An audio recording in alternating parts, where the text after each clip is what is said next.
Hello, Brentwood, and welcome to a special Brentwood Joe's Town Hall podcast. Today, as we approach Memorial Day, I want to take a step back from our usual town business and board meeting coverage to talk about something deeply personal, profoundly important, and often misunderstood. The grill is fired up, the neighbors laugh and play. It's a beautiful, bright, and sunny summer day. But inside this house, the room is feeling still. There's a space at the table that no one else can fill. I see the empty chair, I see the sunbeams trace the memory of a smile upon a missing face. There were dreamers and artists with stories left untold, traded all their futures for a land to hold. Oh, it's Memorial Day, the day we remember the embers of a fire from a long lost December. They walked into the shadow so we could live in light. They gave up their tomorrow to win the nation's fight. They didn't come home, but they left us the dawn. We carry their love now that they're gone. Yeah, this grief is a token of love that we keep for the brave souls resting in their final quiet sleep. I want to talk about Memorial Day, not just what it is, but what it means, where it came from, and why it matters more than ever. This isn't going to be a dry history lesson. This is going to be a conversation. Me talking to you, neighbor to neighbor, about the men and women who gave everything so that we could have everything. The people who never came home, the families who still set a place at the table for someone who will never sit there again. So grab a cup of coffee, settle in, and let me tell you a story. It's a story about sacrifice, memory, and what we owe to those who came before us. Memorial Day didn't start in Congress or in a presidential proclamation. It started in the hearts of grieving Americans who couldn't bear to let their loved ones be forgotten. It was 1865. The Civil War had just ended. More than 620,000 Americans were dead, more than all other American wars combined up to that point. Think about that number, 620,000. In a country of only 31 million people, that would be like losing over 6 million Americans today. Every town, every village, every community had lost someone. Fathers, sons, brothers, husbands. The nation was drowning in grief. And in that grief, something beautiful began to happen. In towns across the South and the North, people started visiting the graves of fallen soldiers. They brought flowers, they cleaned the headstones, they told stories. They refused to let these men be forgotten.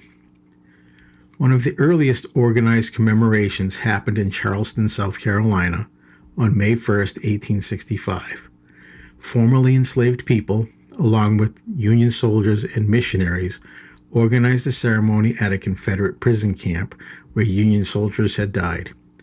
They gave these men a proper burial, built a fence around the cemetery, and held a parade of over 10,000 people, most of them newly freed Black Americans, to honor these soldiers who had died fighting for their freedom.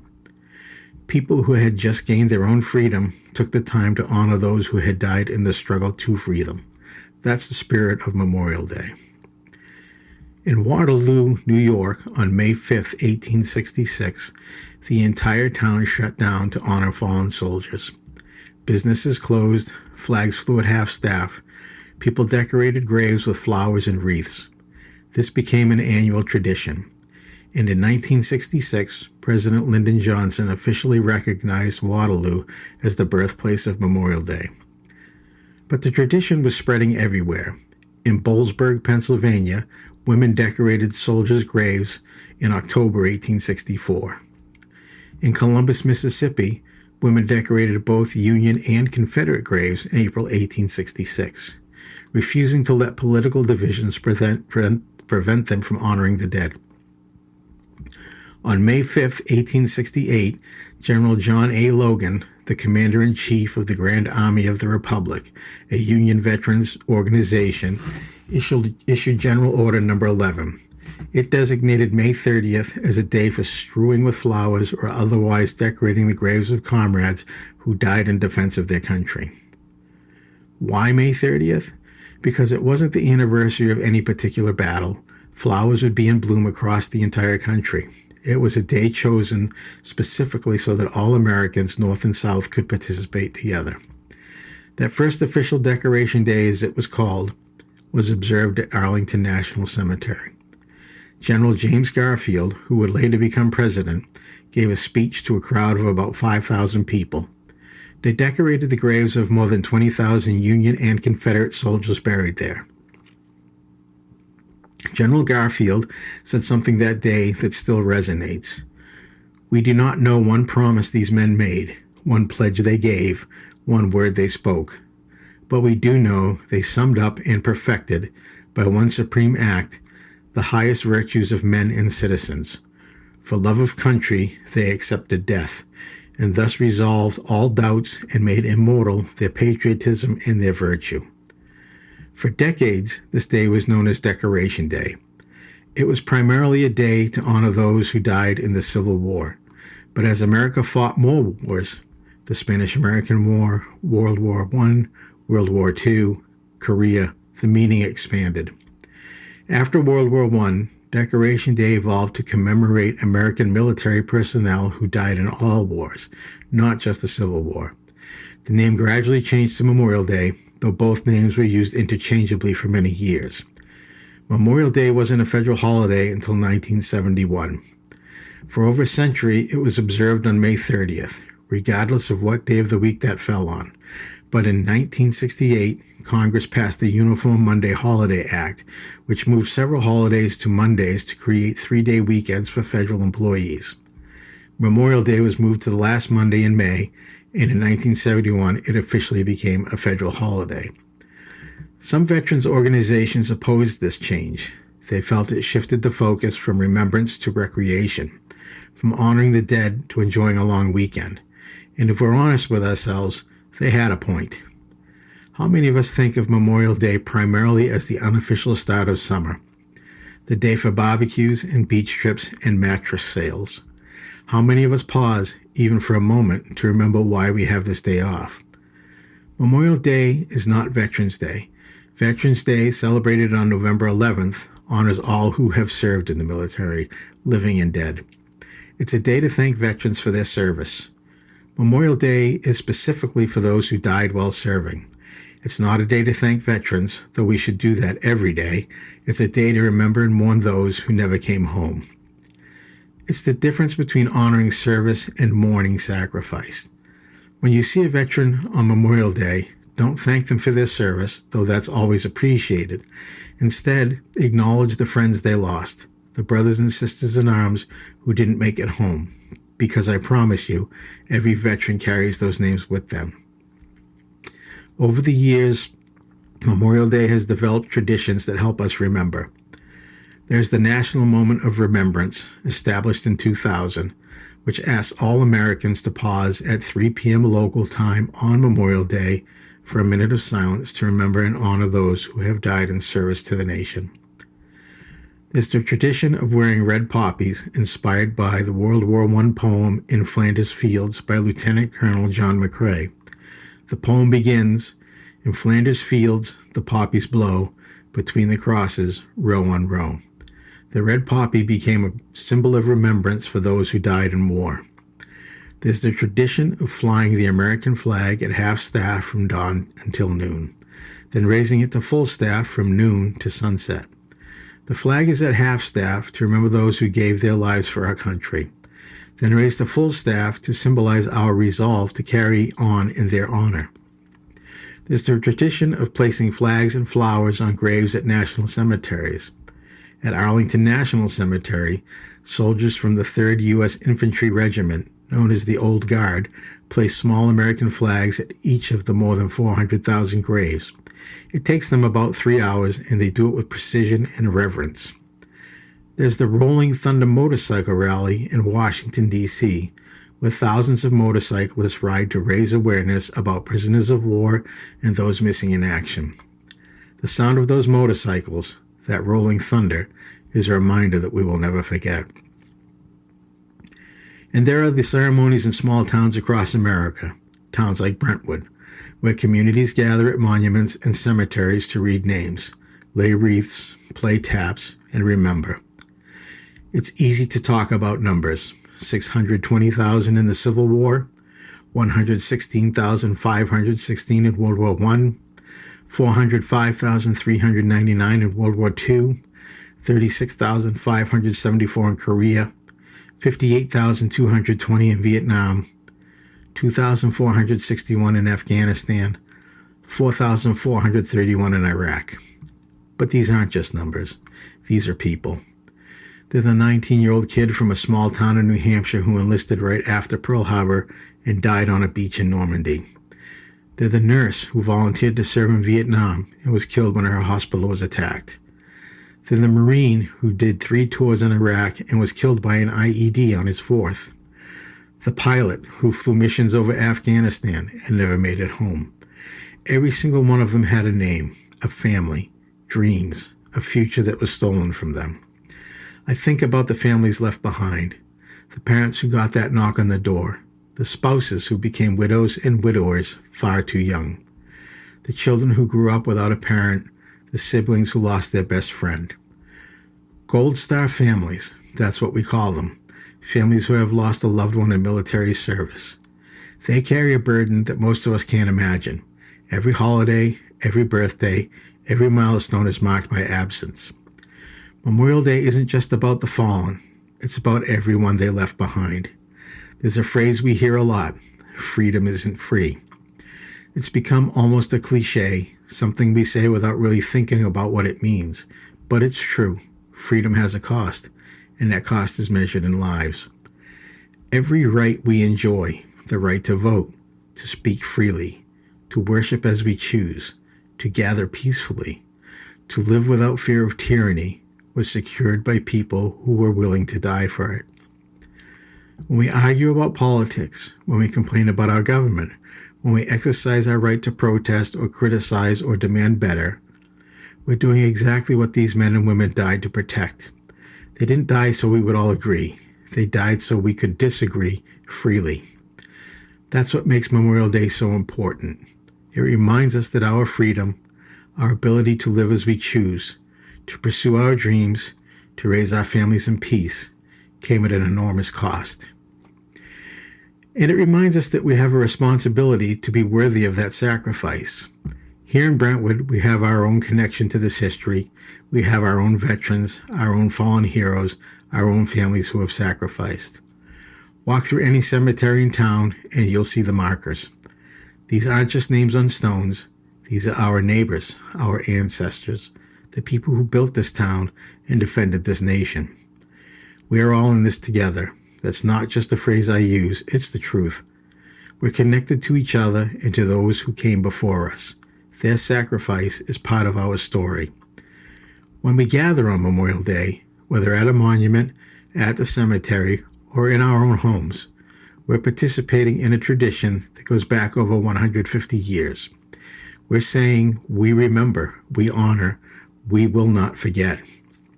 So what do we owe to those who gave everything? We owe them our remembrance. We owe them the simple act of pausing, of thinking about them, of saying their names. Memory is powerful. As long as we remember them, they're not truly gone. We owe them our gratitude, not just on Memorial Day, but every day. Every time we vote, every time we speak our minds, every time we live freely, we should remember that someone died to make that possible. We owe them our commitment to the ideals they fought for. They didn't die for a political party or a particular policy. They died for the idea of America, the idea that all people are created equal, that we have certain unalienable rights, that government should be of the people, by the people, and for the people. When we let partisan politics divide us, when we demonize our neighbors for disagreeing with us, when we forget that we're all Americans first, we dishonor their sacrifice. We owe them our care for those they left behind. Gold Star families need our support, not just on Memorial Day, but all year long. Veterans who served alongside the fallen need our support. Organizations that help military families need our support. We owe them our commitment to peace. That might sound contradictory, honoring those who died in the war by working for peace. But I don't think it is. I think the best way to honor those who died in war is to work to ensure that future generations don't have to. That doesn't mean we should be naive about threats or weak in the face of aggression. It means we should be thoughtful about when and how we use military force. It means we should exhaust every other option before we send young men and women into harm's way. It means we should remember that every soldier who dies is someone's child, someone's parent, someone's friend. Like many of you, I know people who served. I know people who came home changed. I know people who didn't come home at all. Every Memorial Day, I think about them. I think about the conversations we had, the dreams they shared, the futures they planned. I think about what they would be doing now if they had lived. Would they be married, have kids, grandkids? What would they think about the world today? And I think about the families, the mothers who still cry, the fathers who still visit graves, the children who only know their parent through photographs and stories. This isn't abstract. It's not just history or tradition. It's personal. It's real. It's painful.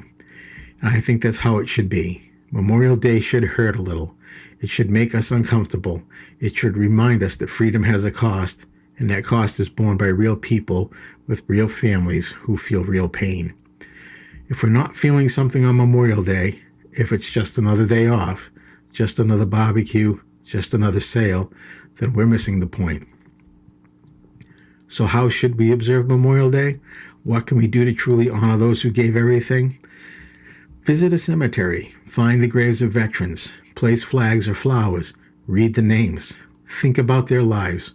Many cemeteries hold Memorial Day ceremonies. Attend one if you can. Observe the national moment of remembrance at 3 p.m. on Memorial Day. Stop what you're doing, stand, be silent for 1 minute. Think about those who died in service to our country. Fly the flag correctly. If you have a flag, fly it at half staff from dawn until noon. Then raise it to full staff from noon until sunset. Attend a Memorial Day ceremony. Most towns have them. Go bring your family. Teach your children what this day means. Support Gold Star families and veterans organizations. Donate to organizations that help military families. Volunteer your time. Show up. Learn the stories. Research the veterans from your town. Read about the wars they fought in. Understand the history. Share it with others. Teach your children. Don't let Memorial Day become just another day off for the next generation. Teach them what it means. Take them to ceremonies. Show them how to honor the fallen. Be worthy of the sacrifice. Live your life in a way that honors those who died for your freedom. Be a good citizen. Participate in your community. Vote. Speak up for what's right. Treat others with respect. And remember that we're all in this together. There's a quote often attributed to George Orwell. People sleep peaceably in their beds at night only because rough men stand ready to do violence on their behalf.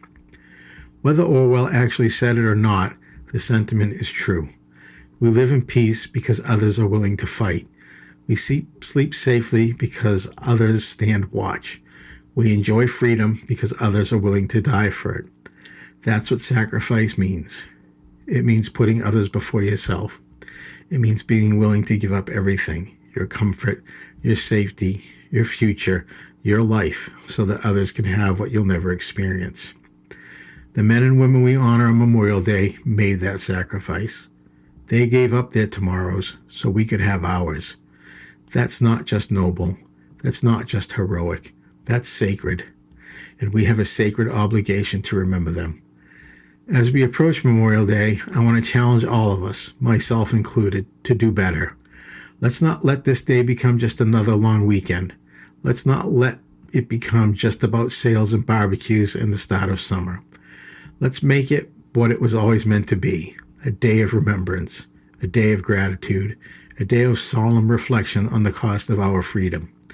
Let's attend ceremonies, let's visit cemeteries, let's observe the moment of silence, let's fly our flags, let's teach our children, let's support Gold Star families, let's honor the fallen, not just with our words, but with our actions.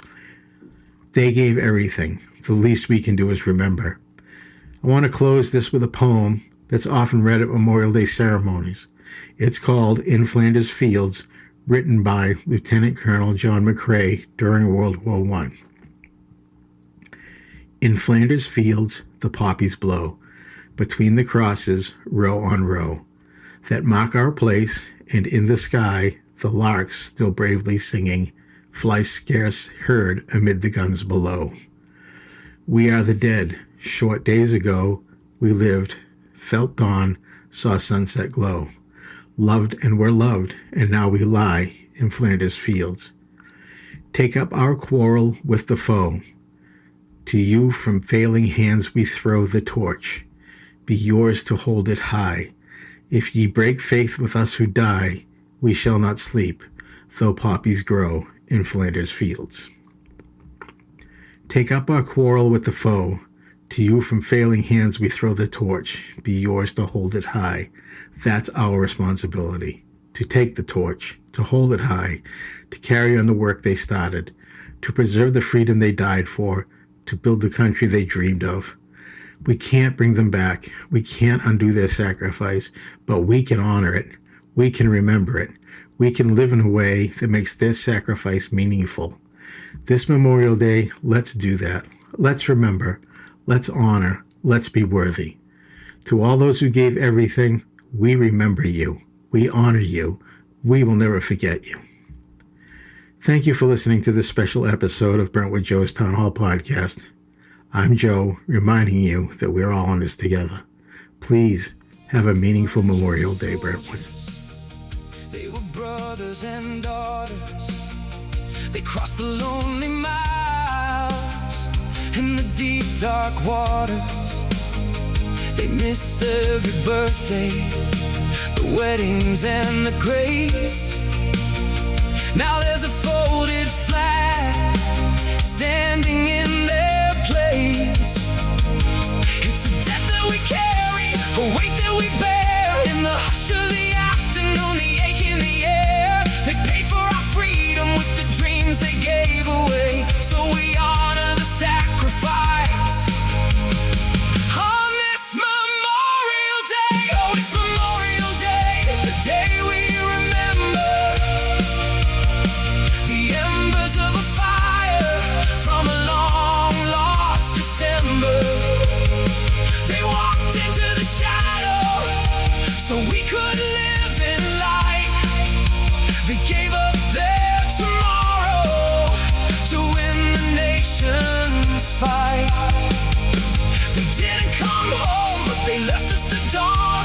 We carry their love now that they're gone. Yeah, this grief is a token of love that we keep for the brave souls resting in their final quiet sleep.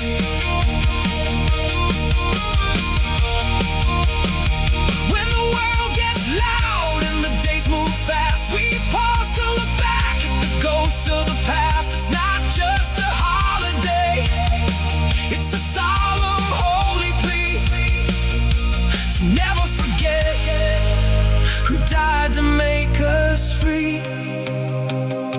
We whisper their names to the wind and the sky, so their courage will live and their spirit